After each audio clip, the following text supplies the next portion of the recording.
then we must ask ourselves, do the Quranic words themselves support this claim? Siraj. First we shall look at Siraj. In Surah Noah, which was read above, in Surah Al-Furqan 25:61, it is simply lamp, referring to the sun. In Surah An-Naba 78:13, Sirajan Wahjan means a dazzling lamp, again indicating the sun. The words Nur and Munir come from the same Arabic word, root. The word Munir is used 6 times in the Quran. 4 times, Surahs Al-Imran 3:184, Al-Hajj 22:8, Luqman 31:20, and Fatir 35:35. It is the phrase Kitab al-Munir, which Yusuf Ali translate as a book of enlightenment, and Pickthall uses the scripture-giving light. Clearly, this indicates a book which is radiating the light of knowledge. Nothing about reflection. Nur. It says in Surah Noah 71:16 and Yunus 10:5 that Allah made the moon a light. Thus we find that the Quran says that the moon is a light, and it never says that the moon reflects light. Moreover, in other verses, the Quran says that Allah is a nur, a light. Surah An-Nur 24:35, one of the most beautiful passages in the Quran, reads, Allah is the light, nur of the heavens and the earth. The parable of his light is as if there was a niche, and within it a lamp, the lamp enclosed in glass, the glass as it were a brilliant star, and so forth. Thus we see that the word nur is used for both the moon and Allah. Are we going to say that Allah gives off reflected light? I think not. But if you continue to insist that nur, used for the moon, means borrowed or reflected light, and we saw above that Allah is the light, nur of the heavens and the earth, what is the source of this light, siraj, of which Allah is only a reflection? Think about it.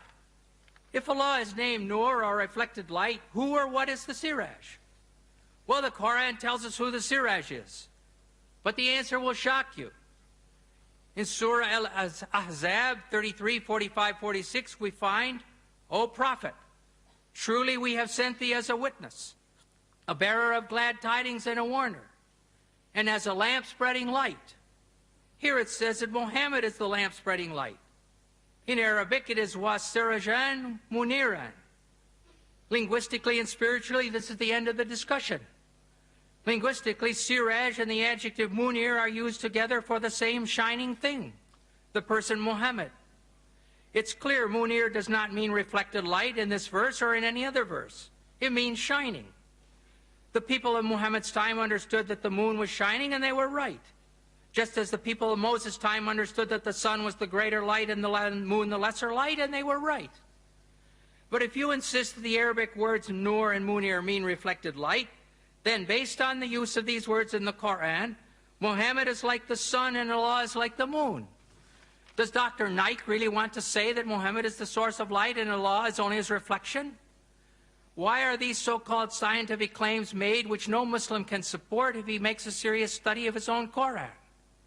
In a dialogue like tonight, it makes honest discussion very difficult, almost impossible. Let us go on and look at the water cycle. Some Muslim authors claim that the Quran shows pre-scientific knowledge of water cycle. What is the water cycle?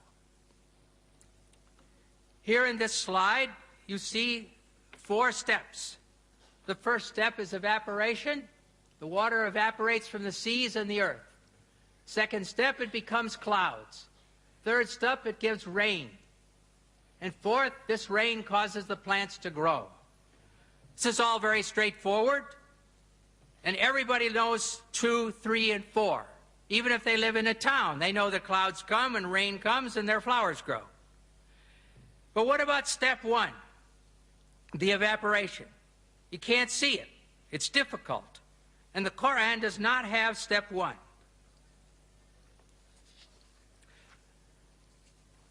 Now we're going to look at a prophet from the Bible, a prophet from 700 BC, Prophet Amos, and he writes, He who made the Pleiades and Orion, who turns blackness into dawn and darkens day into night, and then who calls for the waters of the sea, stage 1, and pours them out over the face of the land, stage 3.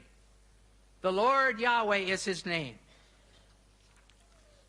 And one other prophet is Job. In 26:28, at least 1,000 years before the Hijrah, he says, how great is God, beyond our understanding. The number of his years is past finding out. Stage 1, he draws up the drops of water, which distill from the mist as rain. That's stage 3. And then the clouds are mentioned, stage 2, which pour down their moisture and abundant showers fall on mankind.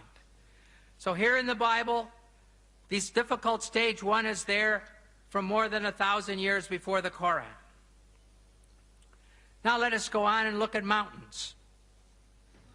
The Quran has more than a dozen verses stating that God placed firm and unmovable mountains on the earth. And in some of these verses, the mountains are listed as either a blessing for believers or a warning for the unbelievers. One example of this is found in the Surah Luqman, 31:10-11, where the mountains are one of 5 warnings. It says, He has created the heavens